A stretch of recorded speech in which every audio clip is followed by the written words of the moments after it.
basah itu kan masih direndam 36 jam.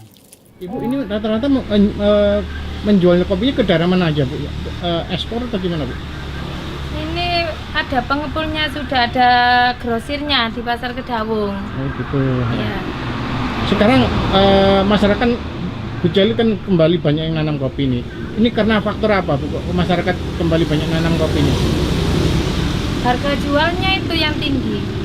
Kendalanya kalau cuacanya tidak bagus, mendung, hujan terus, itu rugi Mas. Biasanya kan 1 minggu sekali itu setor, jual OC-nya itu sampai 2 minggu tidak setor ini. Iya.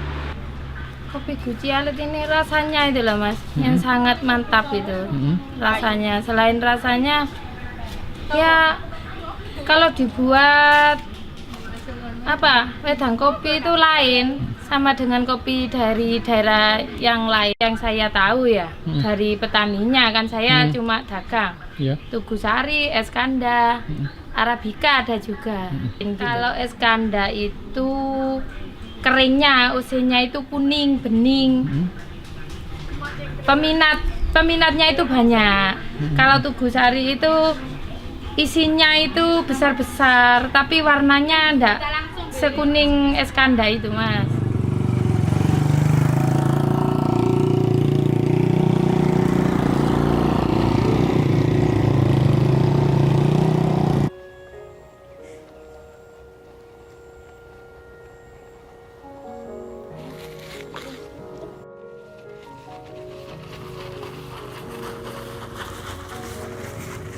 Sombo itu peminum kopi, banyak di sini itu yang kalau tidak minum kopi itu pusing gitu.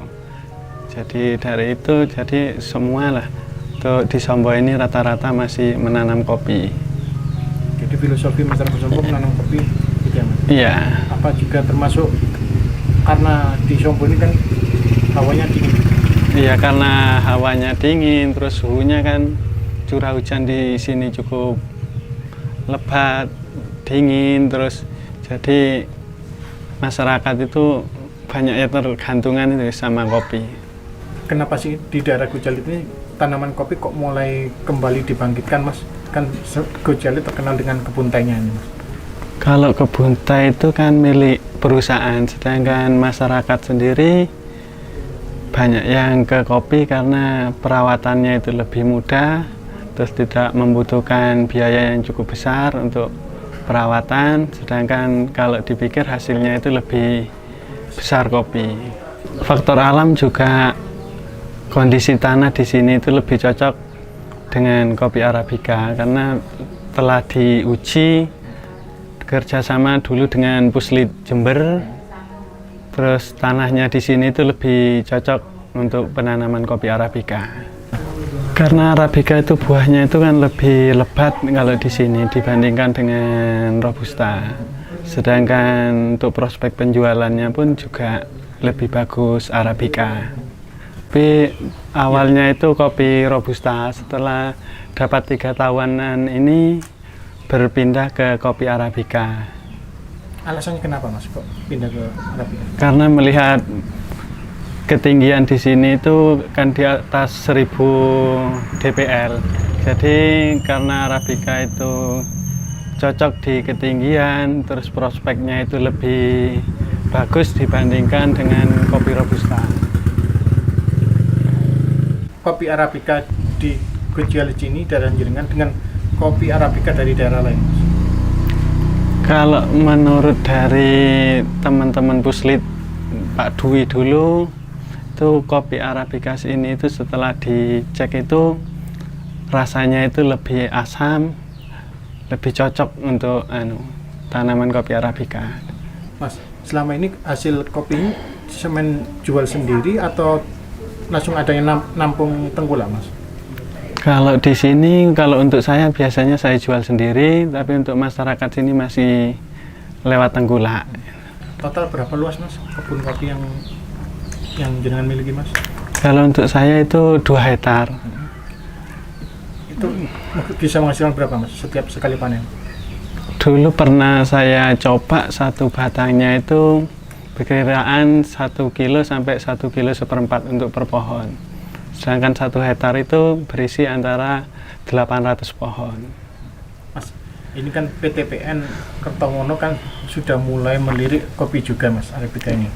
Untuk masyarakat di sekitar ini, hal itu merupakan ancaman enggak Mas? Untuk masyarakat yang penanam kopi seperti ini dengan?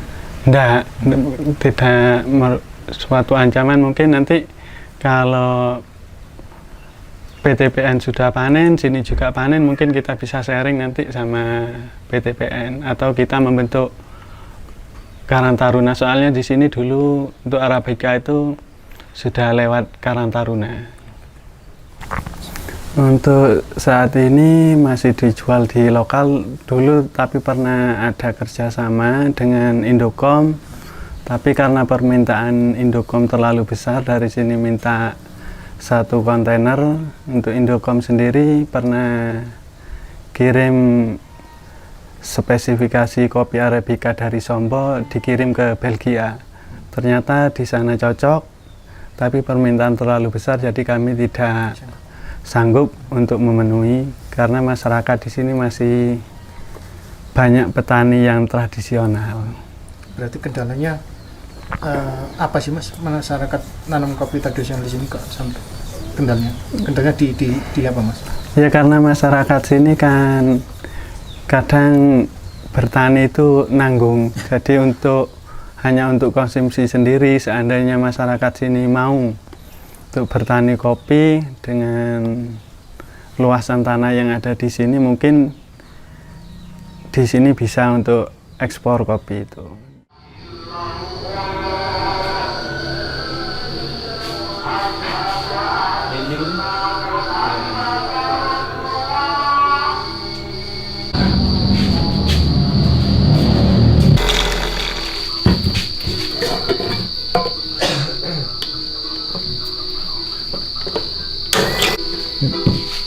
Yun.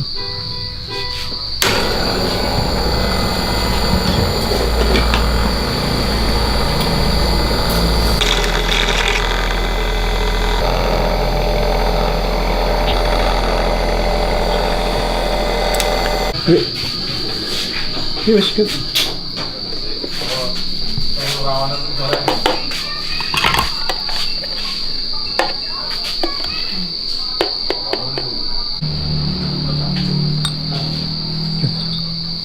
Aduh.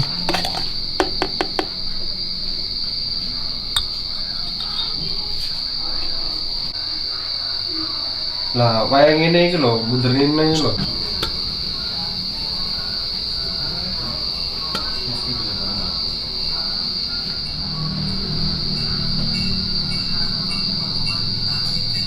Motivasi saya yaitu saya itu ingin mengenalkan kopi lokal Gucalit kepada dunia luar, bukan hanya di Lumajang maupun di luar Lumajang.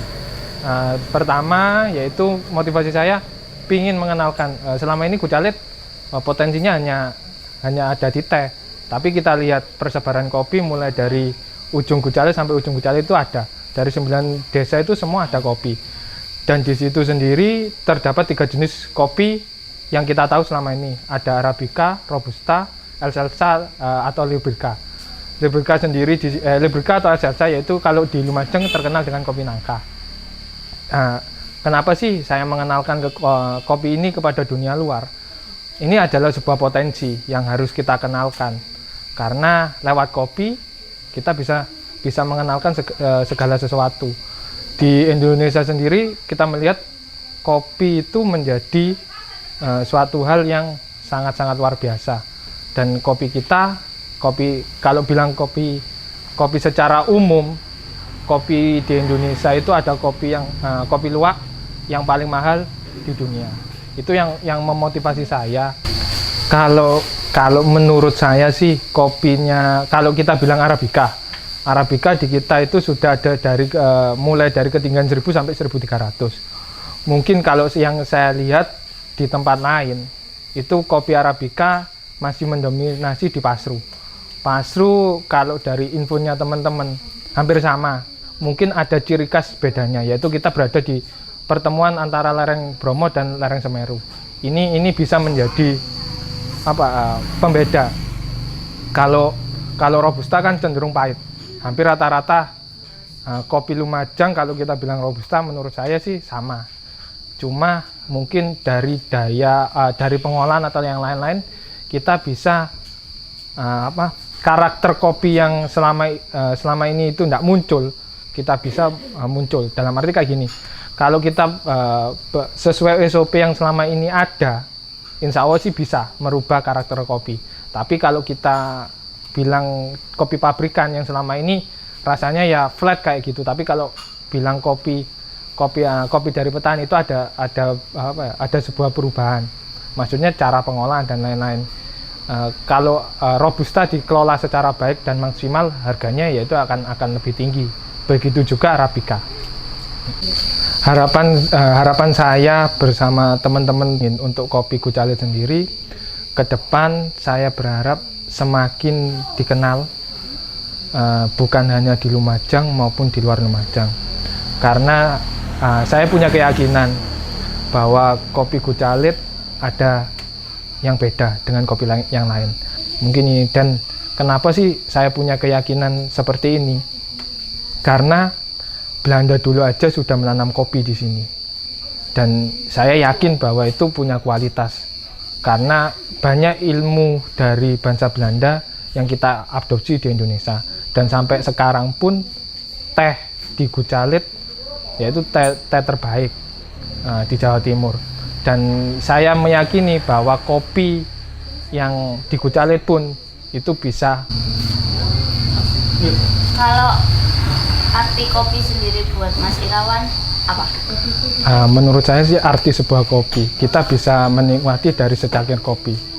Banyak ya filosofi kopi yang bisa kita ambil. Kadang ketika kita cangkruk aja, dari secangkir kopi kita bisa mendapatkan banyak inspirasi, ilmu maupun apapun. Ide dan gagasan bisa muncul juga dari secangkir kopi. Yang kita itu hasilnya itu dari kopi, mungkin jadi kopi itu merupakan riwayat dari nenek moyang kita.